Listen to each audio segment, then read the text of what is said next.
Good morning and happy blessed Friday. I was thinking about something about people with children and dating.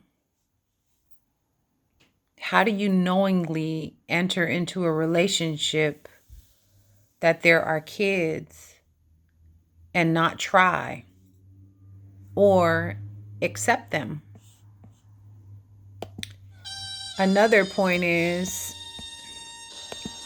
how does a parent enter into a relationship with someone and not notice that the person they're dating doesn't care for kids or their kids?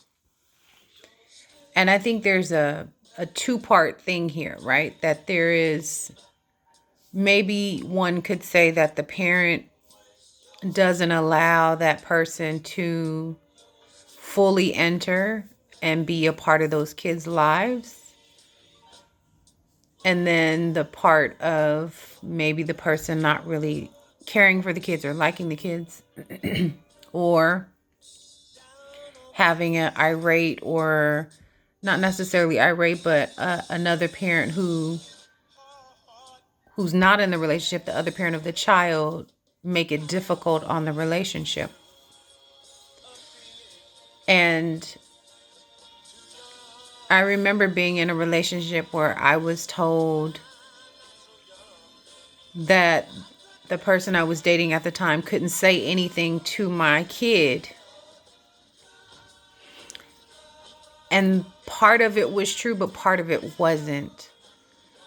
It wasn't that he couldn't say anything to my kid. I think for me, what it was I was grappling with some trust. I was also very hypersensitive, and I would listen to tones and delivery. And my son's father has always been in his life. For me, it was never an option, right, for him not to be. And so I wasn't looking for a replacement dad. But when you're with someone, the idea is that they will love your kid or kids the way that you do, and try, right? Being the adults, try. And not come in too strong or too hard, but come in from a different perspective. And I don't know if back then I felt that. And so it was hard for me to then say, let me step back while you step up and interact with my child in ways that at that time I did not agree and didn't feel open to or safe with. That's one. Based off of the relationships I saw other people go through, I was never a baby mama. And a baby mama is someone who, in my opinion, is all in the other household's business, is probably still working with some unresolved feelings about the relationship not working, not flexible, and therefore makes it hard for someone else, the other partner in the picture. So they give the parent a hard time, they give the partner a hard time, and makes it difficult.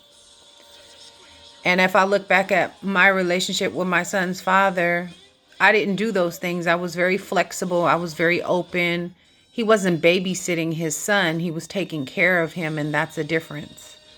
My hope was that whoever my son was around, that his father was with at that time, that his father was paying attention and can watch for signs that this other woman was loving on my son and taking care of him. And more in the village, why not, right?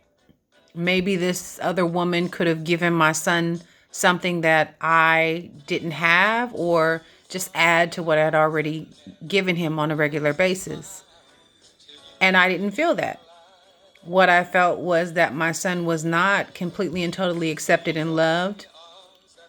And so I was not terrible, but I wasn't as open as I wanted to be. And I wanted to be connected. I wanted to know who this other woman was, who was around my son, what influences she had, what she thought, how she thought, what she was feeding in, dropping seeds into my child or our child, but I didn't get that opportunity, and that's okay.